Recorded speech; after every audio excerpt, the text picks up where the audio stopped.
Hello and welcome to the debate show with Beatrice Santos, who will be chatting to us about coronavirus, Isabel Bedford, who will be talking about the increase of crime in South Yorkshire, and I, Georgia Cook, will be discussing the issue of racism in football. So, Beatrice, coronavirus has devastated the universe, essentially, but what do you have to make of the situation?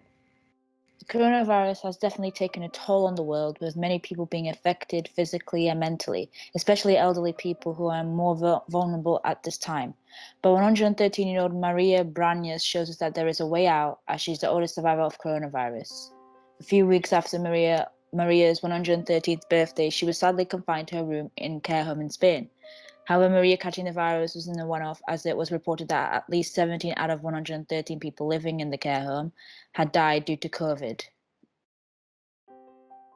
Well, that's absolutely devastating that so many people have died of COVID. Do you think that it is something that will continue to destroy people in the near future?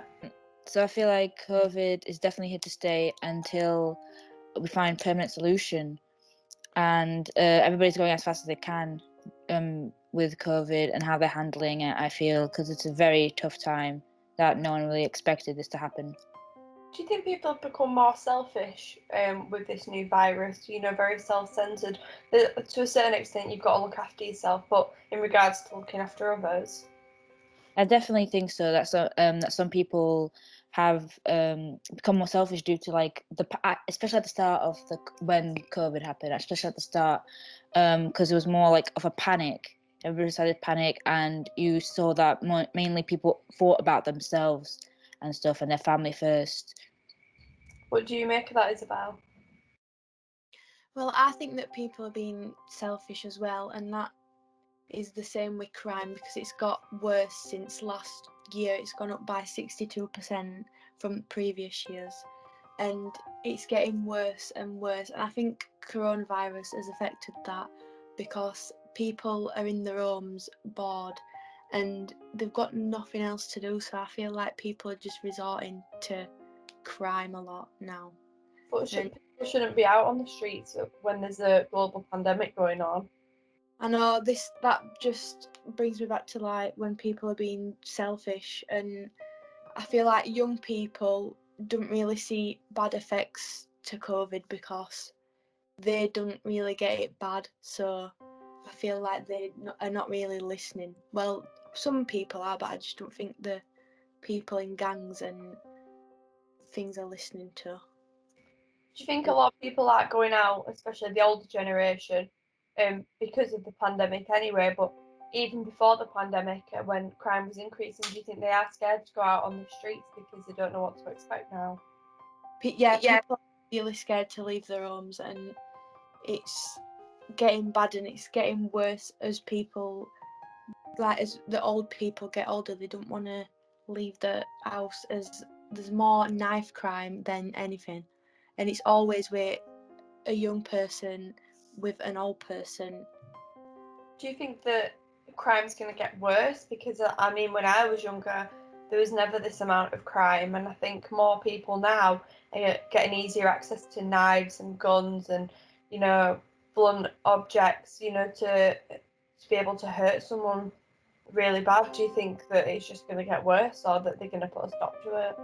I think it's getting worse, and it's very like eye-opening because no one is really doing anything about it, because I feel like the police's priority is fines for COVID breaches, and they don't really put the crime first anymore. So I feel like it is going to get worse and something needs to be done about it.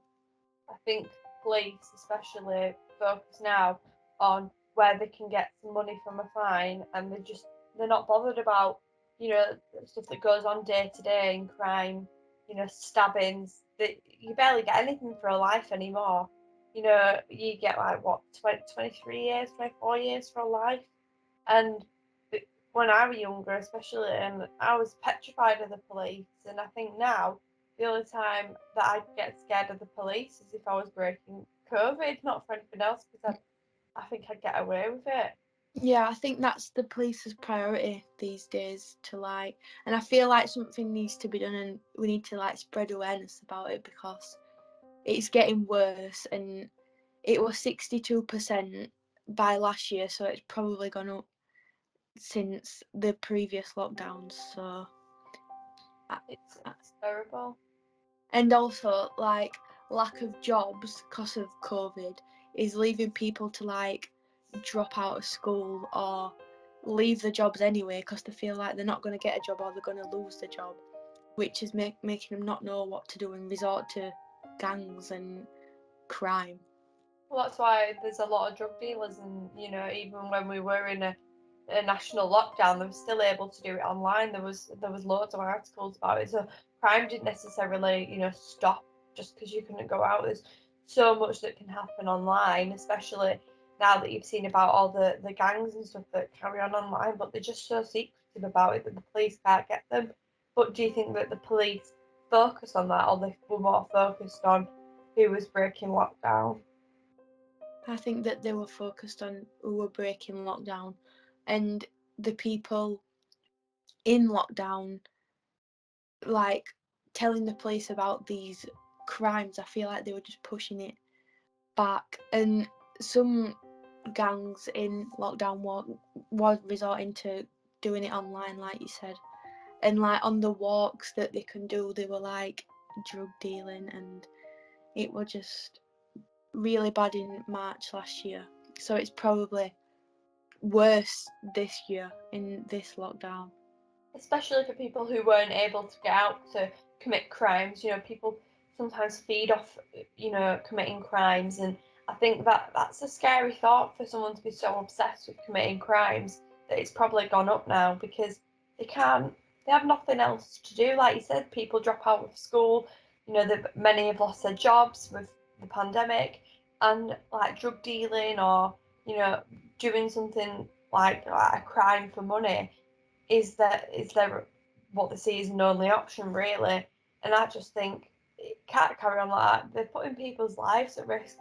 The pandemic's worse enough, but we don't need an extensive amount of crime, or any crime for that matter.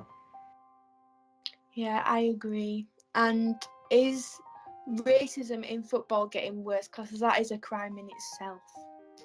Unfortunately, yeah, in recent seasons the rate of racist intended incidents have took a steady increase.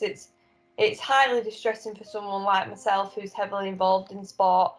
Seeing racism still there is absolutely horrific, and I wish more could be done to try and combat racism. But Mm. what could you suggest that we could try and improve on to stop this, Beatrice? Well, I feel like first we need to like hold people accountable for their actions so that they know what they're doing is wrong, and make sure that we keep football a safe place for the players and the fans, because it isn't a place for hate. Football was always meant to be about love and team work and everything, not about hate and stuff. I think, last season there was a sad increase of 42% of racist incidents, and I think it's absolutely disgusting that racism is still about in 2021. I think people are accepted for what gender they want to be, what sexuality they want to be, what they want to identify as, but for some reason, racism is a massive issue, and Yeah. I just don't understand it. You've ever been, affected, Beatrice, by anything, any form of racism, and I hope that you haven't. But I know that a lot of people have, and it's very rare for someone to say, "I've never had a racist comment or racist intended comment at me before." Well, it's not really been directly, but there has been some instances where people have said something that like wasn't really necessarily all right and stuff. But it's usually as you grow up, it gets worse. I'm pretty sure. And it's horrible. It really is, and I feel awful for that happening.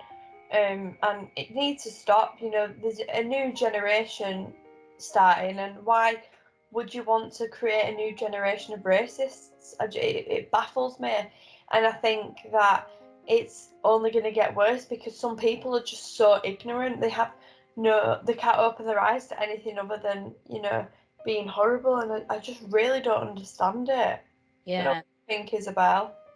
I think racism is just brushed under the carpet, and it has been for years. Yeah. And I think it's just getting worse, and it's only recently been brought to light since the Black Lives Matter protests after George Floyd's death. And I feel like ever since then it's that's been forgotten about as well. And I think it's getting it's just this generation needs to be better, like you said, because they need to bring light to this situation more than the naive older generation that believe that the old like myths and whatever reason they're racist for, which I really do not know because it does not make any sense to me.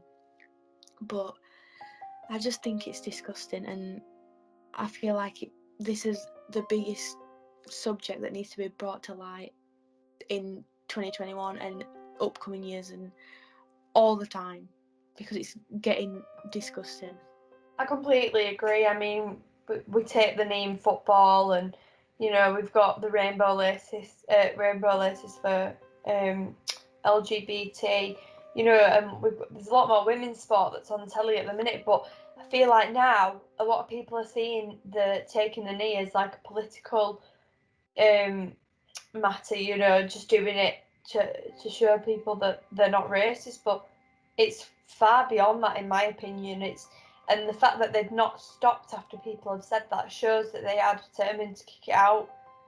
Kick it out, or a massive campaign in football to stop racism. And they were the ones that released the report that there was a 42% increase. Many footballers have been abused: Marcus Rashford, Paul Pogba. It's terrible. It really is. Jordan Ibe was one recently who's had death threats to his family, and it baffles me. These people are human. These people have feelings. They still are ordinary people. Really, they have an amazing talent. It doesn't give them people the right to be racist to them and subject them because of the colour of their skin. Because at the end of the day, like I said, they're human. They still have feelings. They're still people. They have families. So why are we still letting this happen? Yeah. I think it's destroying football personally, and it's not making it an enjoyable sport anymore. It's for the people like of colour that I feel like they don't enjoy it anymore because they feel like they're getting abuse a lot of the time. It's terrible, and I think it leads on to much more, like why some footballers won't want to come out as gay and stuff like that, because if you see the backlash because of someone's skin colour. It's skin colour. Like when I see people, for example Beatrice, I think she's lovely. I don't see her, for anything else. I just think, Beatrice is lovely. But for someone to look at somebody and be racist towards them just because of the colour of their skin, I think it's disgusting. And I'm sure Beatrice will agree that we're all human, and it's terrible. Yeah, exactly. Especially in this like time of COVID and all that, we need to like all stand together, not like get further apart and stuff. I don't understand what goes through racist people's heads, because I really don't. It's laughable because it's literally a skin colour. I know. Like, it does not make It doesn't identify you really, does it, as a person? Like, Yeah, physically, exactly. yes, it does, but emotionally, with your friends and stuff, I don't, like, if I have a friend who's black, for example, I don't turn around and say, that's my black friend. I say, that's my friend, but some people who are racist will say stuff like that. Why does it need to be addressed what colour they are? If they're your friend, they're your friend. But in football, it's just getting worse and worse and worse. And I feel like that's the only way to rile someone up, is to say a racist comment. Yeah. To get attention to them now. But the more we learn to kick it out, I think the easier it's going to be. Yeah, because people will see that it's not right to do that and hopefully stop. I hope that one day racism will stop. I think it's a There's a very, very long road ahead, but hopefully one day, don't you think? Yeah, I think. Yeah, hopefully. Yeah. Well, thank you for joining us for the debate show with Isabel, Beatrice, and myself, Georgia, and we'll see you soon. Goodbye for now.